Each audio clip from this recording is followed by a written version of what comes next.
लोकसभा चुनाव की तैयारियां जोरों पर शुरू हो चुकी है। ऐसे में कांग्रेस पार्टी ने विभिन्न कमेटियों के सदस्य बनाने शुरू कर दिए। मैनिफेस्टो कमेटी के सदस्य बनाए गए हैं राजीव कौशिक जी को। राजीव जी, बहुत बहुत शुभकामनाएं, बधाई मैनिफेस्टो कमेटी के अंदर सदस्य बनने। धन्यवाद आपका। और सबसे पहले मैं आभार व्यक्त करूं अपने नेता हमारे जो अरविंदर सिंह लवली जी हैं, जिन्होंने एक बहुत लंबे समय के बाद हमारे इस परिवार को जो मुझे सम्मान दिया है, मैं उसके लिए आभारी हूं उनका।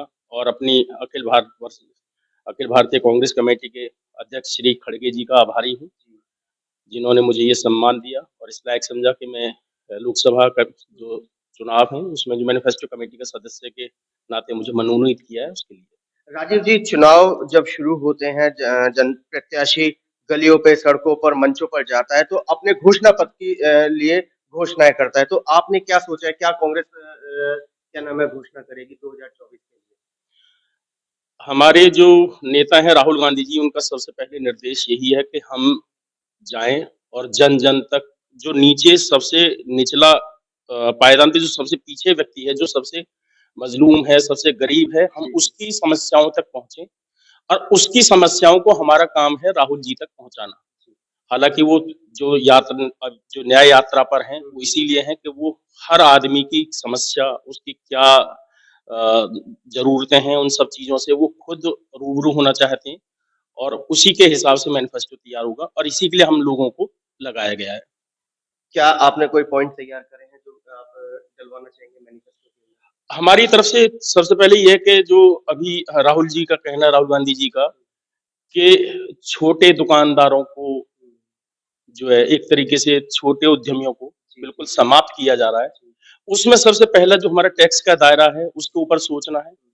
उससे भी ज्यादा मल्टीपल टैक्स सिस्टम इसमें हो चुका है। जो हमारे यहाँ नगर निगम है वो क्योंकि केंद्र शासित है, तो उसमें क्या है कि कोई भी उद्यमी कहीं भी कोई काम नहीं कर सकता। उसके लिए जैसे नोटिफाइड रोड्स का है, तो उसके लिए कोई ऐसा प्रोविजन लेके आए कि कोई भी छोटा दुकानदार कहीं भी कोई भी काम कर सके, उसे कन्वर्जन चार्ज, ये चार्ज, वो चार्ज, इन सब से मुक्ति मिल सके, ताकि वो फ्री होके काम कर सके। राजीव जी, आपने बहुत बढ़िया बात की कि छोटा मझोला जो व्यापारी है, छोटा मझोला व्यापारी इस समय दम घुट रहा है उसका ऑफलाइन ऑनलाइन शॉपिंग के द्वारा। तो बस वही सबसे बड़ी बात ये भी है कि ऑनलाइन शॉपिंग को किस तरीके से कम किया जाएगा। ये भी हमारा जो आपने बताया, अच्छा बताया कि हमारे दिमाग में पहले से ही है कि ऑनलाइन शॉपिंग जो ज्यादा हो रही है, ऑनलाइन शॉपिंग में क्या है कि जो बड़े, जो वही जो 2-3 उद्योगपति हैं जिनके लिए मोदी जी काम कर रहे हैं, उन्हीं को फायदा हो रहा है, सारा पैसा उन्हीं के पास पहुंच रहा है।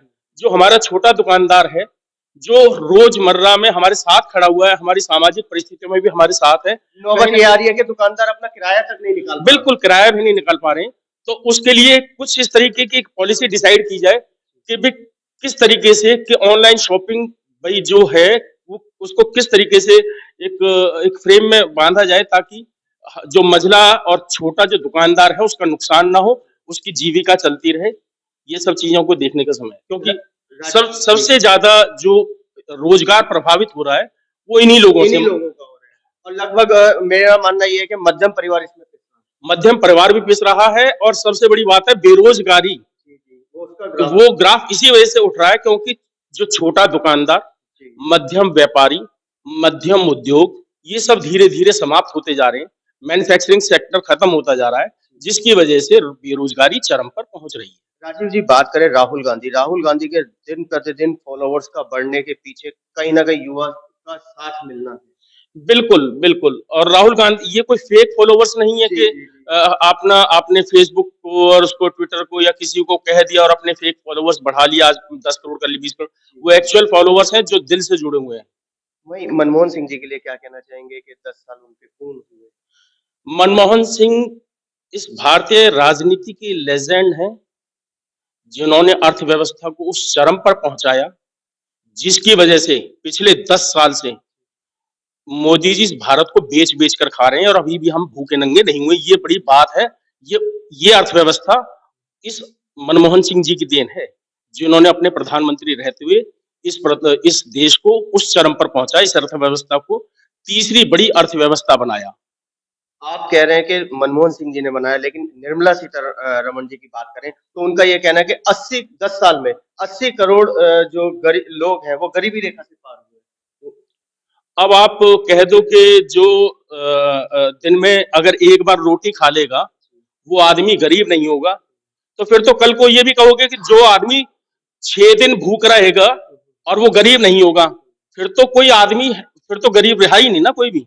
अगर गरीब हैं तो फिर तुम्हें 80 करोड़ लोगों को 5 किलो अनाज या 5 किलो राशन देने की क्यों जरूरत पड़ रही है? अगर आपने 80 करोड़ लोगों को बेरोज ऊपर निकाल दिया, गरीबी रेखा से ऊपर कर दिया है, तो क्यों क्यों राशन दे रहे हो? क्यों 5 किलो राशन पे कह रहे हो कि हम 2030 तक भी 5 किलो राशन देते रहेंगे? कुल मिला के डाटा फेक है। बिल्कुल, इन्होंने बिल्कुल ये जो है ना, सिर्फ और सिर्फ उद्योगपतियों की सरकार है, उन्हीं के लिए सरकार है, उन्हीं की सरकार है और उन्हीं के लिए ही रहेगी। राजीव जी, भारत जोड़ो यात्रा के बाद में अन्याय की लड़ाई चल जारी है राहुल गांधी जी की न्याय के लिए, क्या कहेंगे, कितनी कामयाब मानते हैं? हमारी कामयाबी आप यही देख रहे हैं कि जब बिकाऊ मीडिया जो दिखा रहा है अभी सर्वे, उसमें आप ये देखें बिहार और महाराष्ट्र में 35 सीटों का नुकसान दिखा रहे हैं, हरियाणा में भी वो नुकसान दिखा रहे हैं। जब सब जगह नुकसान ही नुकसान हो रहा है, तो कौन सा उनके कहां से वो 400 पार पहुंच रहे हैं? मैं बिल्कुल निश्चित तौर पे बोल रहा हूं कि आपको कि 200 सीटों का आंकड़ा पार नहीं होगा बीजेपी का, और यही जो अन्याय जो काल चल रहा है इसका अंत होगा, और जो राहुल जी की जो ये न्याय यात्रा है ये सफल होगी। आप 200 सीट पार कह रहे हैं कि नहीं कर पाएंगे, वो कह रहे हैं 400 पार, क्या ये अब जैसे जैसे उन्होंने कह दिया कि भाई जिसने एक टाइम रोटी खा ली वो भी गरीब नहीं है, और फिर भी 80 करोड़ लोगों को 5 किलो राशन दे रहे हैं, उसी तरीके से वो 400 पार का भी दे सकते हैं, वो 1000 पार का भी दे सकते हैं। 1000 सीटें नहीं, लेकिन वो 1000 पार भी दे सकते हैं। उनके नारों में तो कोई दिक्कत ही नहीं है। ऐसे तो उन्होंने 2 करोड़ रोजगार भी दिए थे हर साल, 10 करोड़ रोजगार दे देने चाहिए थे। तो बोलने में कुछ नहीं जा रहा, वो बोलते रहेंगे। राजीव जी, चुनावी समर है और कठिन समय भी है, क्या अपील करेंगे?